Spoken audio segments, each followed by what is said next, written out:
Sam wasn't a bad person. He was just a tomorrow person. I'll work tomorrow. I'll study tomorrow.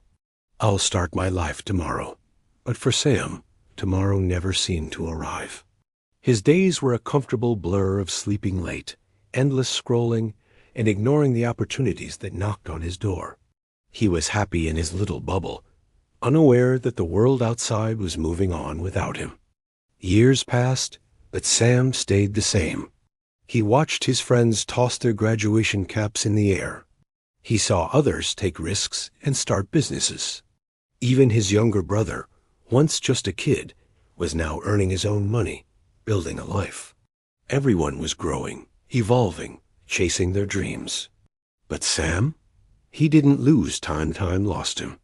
He was stuck, a forgotten character in his own life story. Then one morning, his comfortable bubble burst. The phone call came. He lost his job. His best friend, tired of one-sided conversations, stopped calling. He saw the disappointment in his parents' eyes. They no longer believed in him. As if that wasn't enough, he got sick, seriously sick. Suddenly, his health was the only thing he had left. For the first time in his life, Sam looked in the mirror and didn't recognize the tired, defeated person staring back. Sitting in a sterile hospital room, his world reduced to 4 white walls, he overheard a patient talking to her visitor. "You don't start living when you're healthy," she said. "You stay healthy when you start living." Those words hit him like a lightning bolt. Something inside him finally broke free. He decided right there, from rock bottom, from zero, that he would rebuild his life.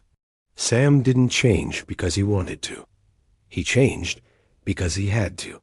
He started waking up before the sun. He replaced his phone with books. He began exercising, feeling his body grow stronger with each push. He learned new skills, avoiding distractions and working in silence, fueled by a quiet determination. Day by day, he transformed. If laziness is your comfort today, it will be your prison tomorrow. Sam waited for motivation, but it never came. So he created it, and so can you. Your health is your last chance. Your life starts now. If you're watching this right now, maybe this story isn't about Sam. Maybe it's about you. Start today before your tomorrow disappears forever. Thanks for watching.